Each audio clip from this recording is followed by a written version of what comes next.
from the Conservatives. Abbotsford. Maybe, if we are getting deaths. Mr. Speaker, my question is to the new NDP-Liberal coalition. In its last election platform, the NDP promised over $214 billion of spending, with no plan to ever balance the budget. Now, the NDP and the Liberals have secretly negotiated a deal to circumvent our democracy and go on a massive spending spree that future generations are going to have to pay back. How many billions has this Prime Minister bargained away in order to hang on to power, and how many of the NDP's spending promises will we see in the coalition's upcoming budget? The Honourable Minister. Thank you very much, Mr. Speaker. Well, it was in fact the Conservatives who had in their platform more spending than we did.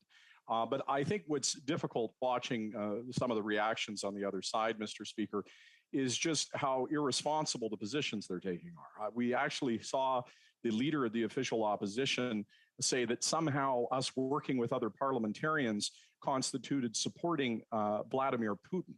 I think that the opposition really should reflect upon the way they're working in this place and focus on collaboration. We're willing to work with anybody to get the agenda of the government done. The Honourable Member for Louis Saint-Laurent. Mr. Speaker, as you know, the Parliamentary Budget Officer is responsible for evaluating the cost of various parties' election promises. That's what he did last fall for the NDP, notably. Do you know how much the NDP had committed to spend? $214 billion. Mr. Speaker, my question is for the current Finance Minister. I say current because you never know what will happen. But could the NDP-Liberal Minister of Finance tell us how much her government will add to the debt in order to please their new friends at the NDP? Minister. Mr. Speaker, I thank my honourable colleague for his question. Let's take a minute to remember what our economic stewardship has meant for this country. GDP has gone up.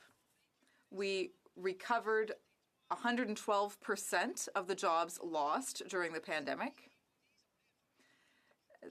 The S&P restored our AAA rating. We are dealing with affordability, we're dealing with the economy, and we're here to move forward for this country. The Honourable Member for Louis Saint-Laurent. Mr. Speaker, as we know, the NDP is a centralizing party. Now, that's not necessarily failing, but it's not what we think is best for Canada.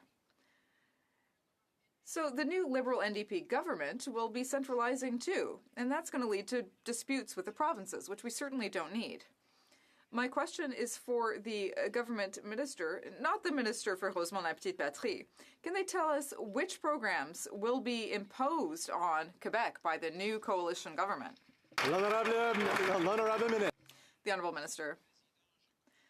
Mr. Speaker, I understand that my honourable colleague was talking about the Parliamentary Budget Officer in his last question.